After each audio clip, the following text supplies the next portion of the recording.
ಬೆಂಗಳೂರು ನಗರದ ಆತ್ಮೀಯ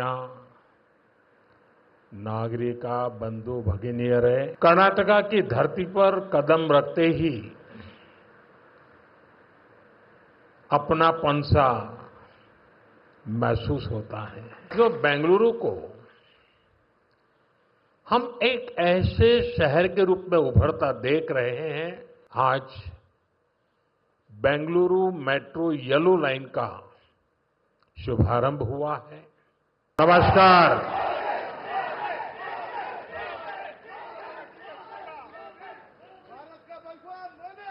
ಬೆಂಗಳೂರು ನಗರದ ಆತ್ಮೀಯ ನಾಗರಿಕ ಬಂಧು ಭಗಿನಿಯರೇ, ನಿಮಗೆಲ್ಲ ನನ್ನ ನಮಸ್ಕಾರಗಳು।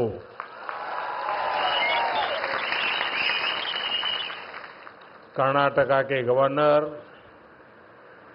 श्री थावरचंद गहलोत जी,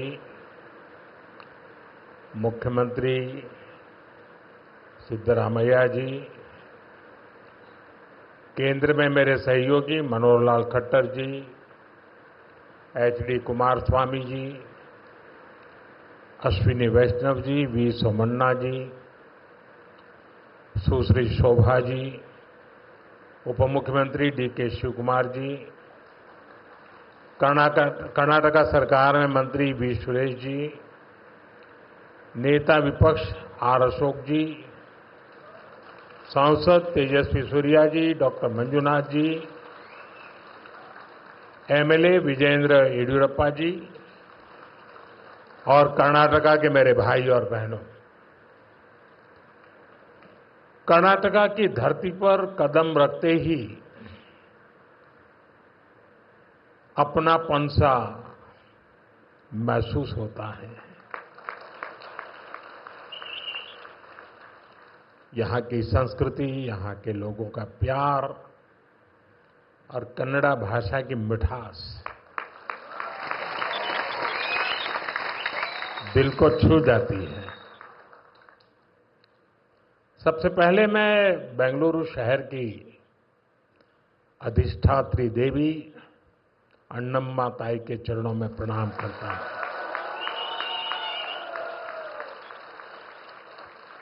सदियों पहले नाड़ प्रभु केम्पेगौड़ा जी ने बेंगलुरु शहर की नींव रखी थी। उन्होंने एक ऐसे शहर की संकल्पना की थी जो अपनी परंपराओं से भी जुड़ा हो और साथ ही प्रगति की नई ऊंचाइयों को भी छुए। बेंगलुरु ने अपनी उस स्पिरिट को हमेशा जिया, हमेशा उसे सहज कर रखा और आज बेंगलुरु उस सपने को साकार कर रहा है। साथियों, बेंगलुरु को हम एक ऐसे शहर के रूप में उभरता देख रहे हैं जो न्यू इंडिया के राइज का सिंबल बन चुका है। एक ऐसा शहर जिसकी आत्मा में तत्वज्ञान है और जिसके एक्शन में टेक ज्ञान है। एक ऐसा शहर जिसने ग्लोबल आईटी मैप पर भारत का परचम लहराया है।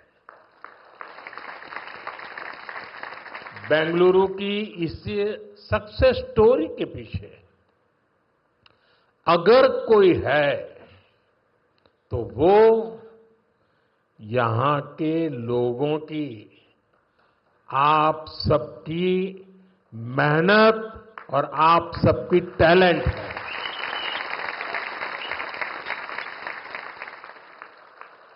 फ्रेंड्स, 21वीं सदी में अर्बन प्लानिंग और अर्बन इंफ्रास्ट्रक्चर हमारे शहरों की बहुत बड़ी आवश्यकता है। बेंगलुरु जैसे शहरों को हमें भविष्य के लिए भी तैयार करना है। बीते समय में बेंगलुरु के लिए भारत सरकार की तरफ से हजारों करोड़ रुपए की योजनाएं शुरू की गई हैं। आज इस अभियान को नई गति मिल रही है। आज बेंगलुरु मेट्रो येलो लाइन का शुभारंभ हुआ है। मेट्रो फेज 3 की आधारशिला भी रखी गई है। साथ ही देश के अलग अलग हिस्सों के लिए 3 नई वंदे भारत ट्रेनों को हरी झंडी भी दिखाई गई है। बेंगलुरु से बेलगावी के बीच वंदे भारत की सेवा शुरू हुई है। इससे बेलगावी के व्यापार और टूरिज्म को बढ़ावा मिलेगा। इसके अलावा नागपुर से पुणे और श्री माता वैष्णो देवी कटरा से अमृतसर के बीच भी वंदे भारत एक्सप्रेस शुरू हुई है। इससे लाखों श्रद्धालुओं को लाभ होगा, पर्यटन को बढ़ावा मिलेगा।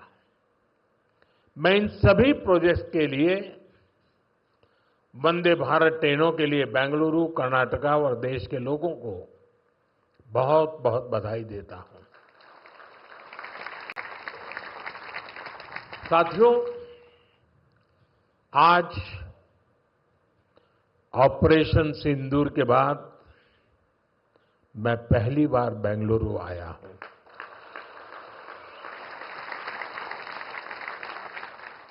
ऑपरेशन सिंदूर में भारतीय सेनाओं की सफलता सीमा पार कई किलोमीटर भीतर आतंकवादी ठिकानों को नेस्त नाबूद करने की ताकत और आतंकवादियों के बचाव में उतरे पाकिस्तान को कुछ ही घंटों में घुटनों पर लाने की हमारी क्षमता पूरी दुनिया ने नए भारत के इस स्वरूप के दर्शन किए हैं।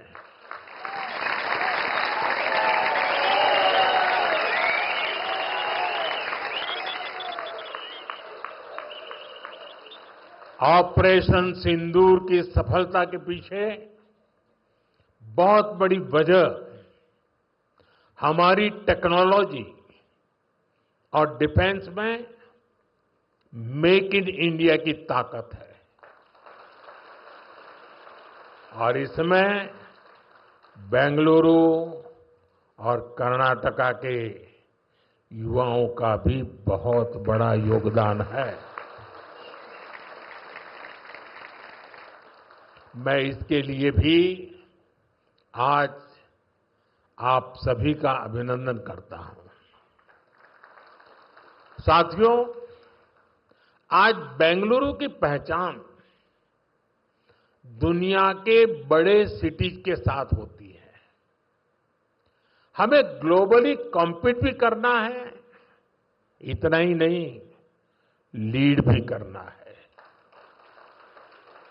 हम तभी आगे निकलेंगे जब हमारे शहर स्मार्ट होंगे, फास्ट होंगे, एफिशिएंट होंगे।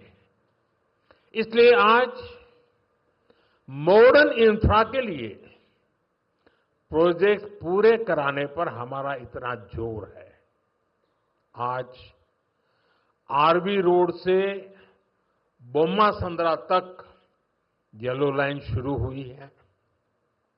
ये बेंगलुरु के कई अहम एरियाज को आपस में कनेक्ट करेगी। बसवनगुड़ी से इलेक्ट्रॉनिक सिटी तक ये सफर में भी अब सब कम समय लगेगा। इससे लाखों लोगों के जीवन में ईज ऑफ लिविंग बढ़ेगी, ईज ऑफ वर्किंग बढ़ेगी। साथियों, आज येलो लाइन के लोकार्पण के साथ ही हमने फेज 3 यानी ऑरेंज लाइन का भी शिलान्यास किया है। जब ये लाइन शुरू होगी तो येलो लाइन के साथ मिलकर डेली 25 लाख पैसेंजर्स को फैसिलिटेट करेगी। 25 लाख पैसेंजर्स। ये बेंगलुरु के ट्रांसपोर्ट सिस्टम को एक नई ताकत देगी, एक नई ऊंचाई देगी। साथियों, बेंगलुरु मेट्रो ने देश को पब्लिक इंफ्रास्ट्रक्चर डेवलपमेंट का एक नया मॉडल भी दिया है। बेंगलुरु मेट्रो कई अहम स्टेशनों के लिए इंफोसिस फाउंडेशन, बायोकॉन और डेल्टा इलेक्ट्रॉनिक जैसी कंपनियों ने पार्ट फंडिंग की है। सीएसआर के इस्तेमाल का ये मॉडल एक बड़ी प्रेरणा है। मैं इस अभिनव प्रयास के लिए कॉरपोरेट सेक्टर को बहुत बहुत बधाई देता हूं। साथियों, आज भारत दुनिया की फास्टेस्ट ग्रोइंग मेजर इकोनॉमी है।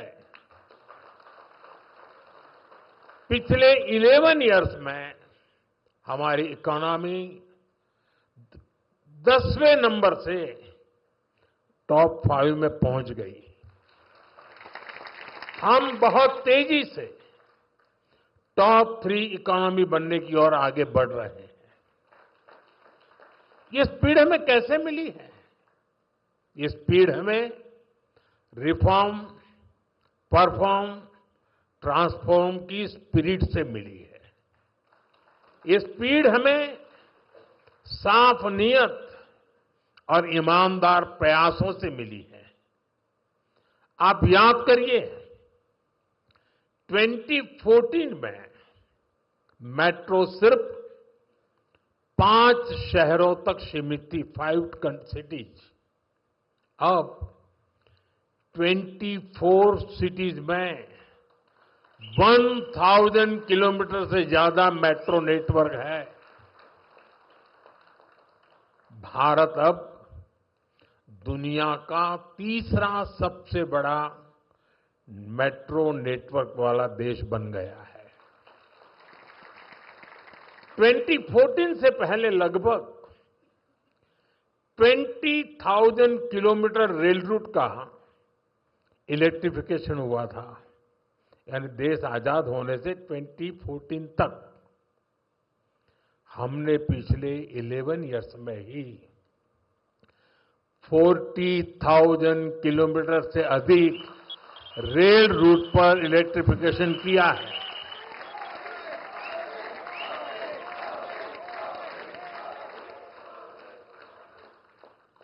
साथियों, जल, थल, नभ कुछ भी अछूता नहीं रखा है। फ्रेंड, जमीन ही नहीं, देश की उपलब्धियों का परचम आसमान में भी लहरा रहा है। 2014 तक भारत में सिर्फ 74 एयरपोर्ट थे। अब इनकी संख्या बढ़कर 160 से ज्यादा हो गई है।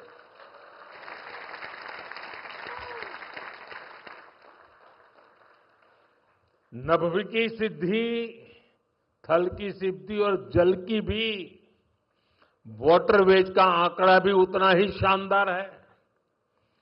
2014 में सिर्फ 3 नेशनल वाटरवेज ऑपरेशनल थे। अब यह संख्या बढ़कर 30 हो चुकी है। साथियों, हेल्थ और एजुकेशन सेक्टर में भी देश ने एक बड़ी जंप लगाई है। 2014 तक हमारे देश में सिर्फ 7 एम्स और 387 मेडिकल कॉलेज थे। अब 22 एम्स और 704 मेडिकल कॉलेज लोगों की सेवा में जुटे हैं। बीते 11 साल में देश में मेडिकल की 1 लाख से ज्यादा नई सीटें जुड़ी है। आप कल्पना कर सकते हैं इससे हमारे मिडिल क्लास के बच्चों को कितना फायदा है। इन 11 वर्षों में आईआईटीज की संख्या भी 16 से बढ़कर 23, ट्रिपल आईटीज की संख्या 9 से बढ़कर 25 और आईएम्स की संख्या 13 से बढ़कर 21 हो चुकी है। यानी आज स्टूडेंट्स के लिए हायर एजुकेशन में ज्यादा से ज्यादा मौके बन रहे हैं। साथियों, आज देश जिस गति से आगे बढ़ रहा है, उसी गति से गरीब और वंचित का जीवन भी बदल रहा है।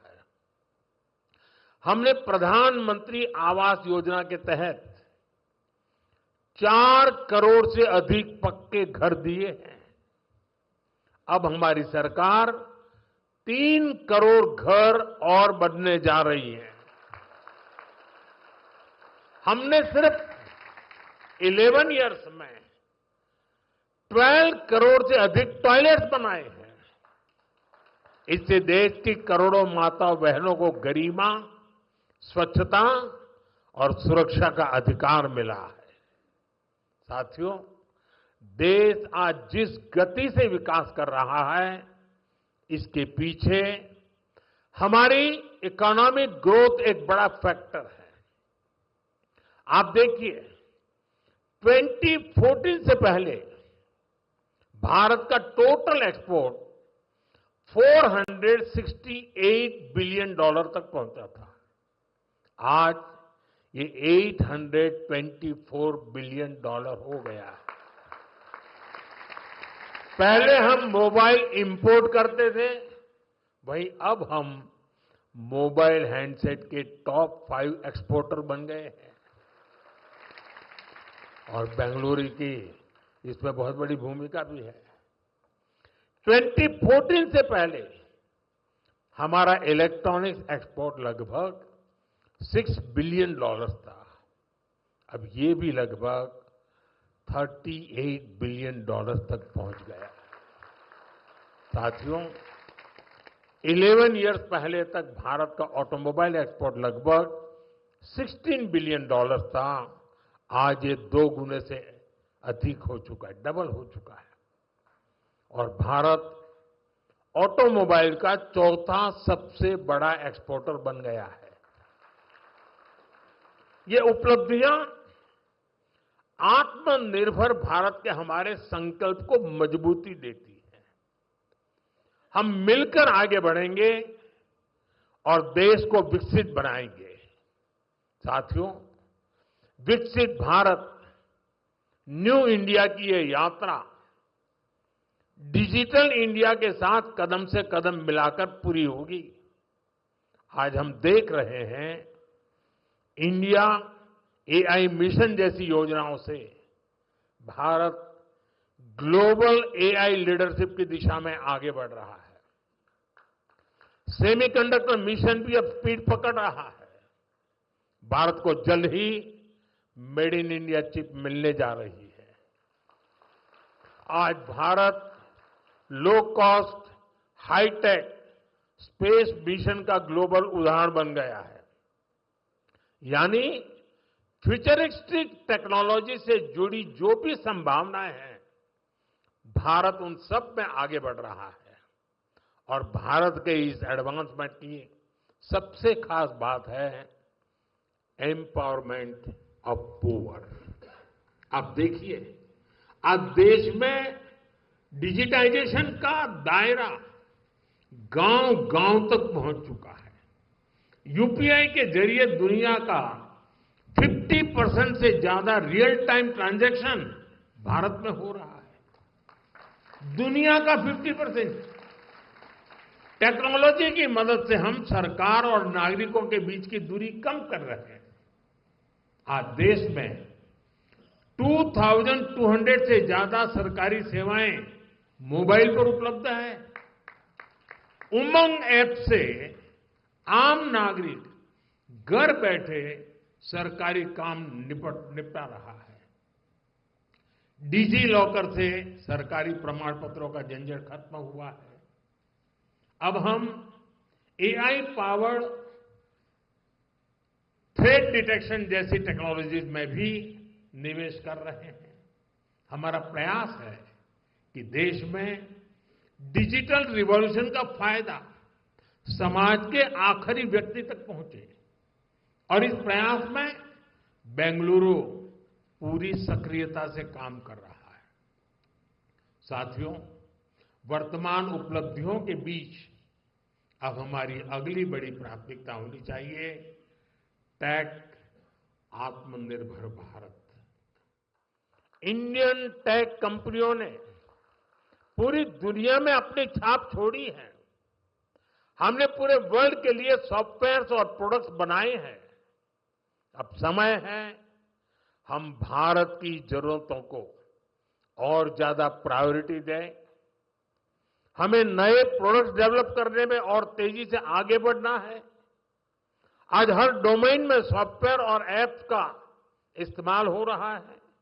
इसमें भारत नई ऊंचाई पर पहुंचे, ये बहुत जरूरी है। जो इमर्जिंग फील्ड्स है, हमें उनमें भी लीड लेने के लिए काम करना होगा। हमें मेक इन इंडिया में मैन्युफैक्चरिंग सेक्टर में भी बेंगलुरु और कर्नाटका की प्रेजेंस को और मजबूत करना है।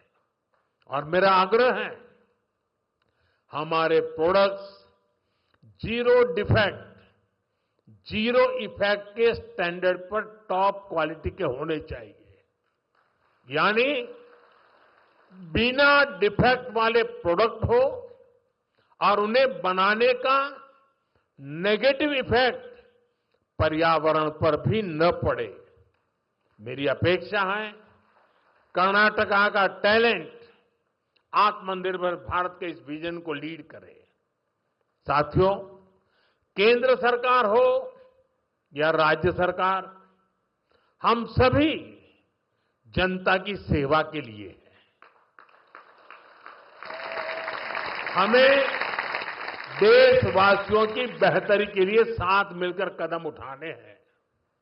इस दिशा में एक जो सबसे जरूरी जिम्मेदारी है वो है नए रिफॉर्म्स। बीते एक दशक में हमने लगातार रिफॉर्म्स को आगे बढ़ाया है। उदाहरण के तौर पर भारत सरकार ने कानूनों को डीक्रिमिनलाइज करने के लिए जन विश्वास बिल पास किया है और अब इसका जन विश्वास 2.0 भी पारित करने जा रहे हैं। राज्य सरकारें भी ऐसे कानूनों की पहचान कर सकती हैं जिनमें अनावश्यक आपराधिक प्रावधान हैं, उन्हें खत्म किया जा सकता है। हम मिशन कर्मयोगी चला रहे हैं ताकि सरकारी कर्मचारियों को कॉम्पिटेंसी बेस्ड ट्रेनिंग दी जा सके। राज्य भी अपने अधिकारियों के लिए इस लर्निंग फ्रेमवर्क को अपना सकते हैं।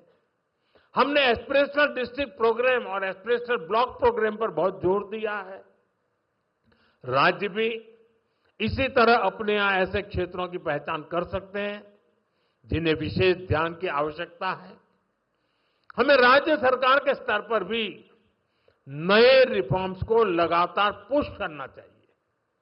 मुझे विश्वास है हमारे ये साझे प्रयास कर्नाटका को विकास की नई ऊंचाई पर ले जाएंगे। हम साथ मिलकर विकसित भारत के संकल्प को पूरा करेंगे। इसी भाव के साथ मैं एक बार फिर आप सभी को इन डेवलपमेंट प्रोजेक्ट की बहुत बहुत बधाई देता हूं। बहुत बहुत धन्यवाद।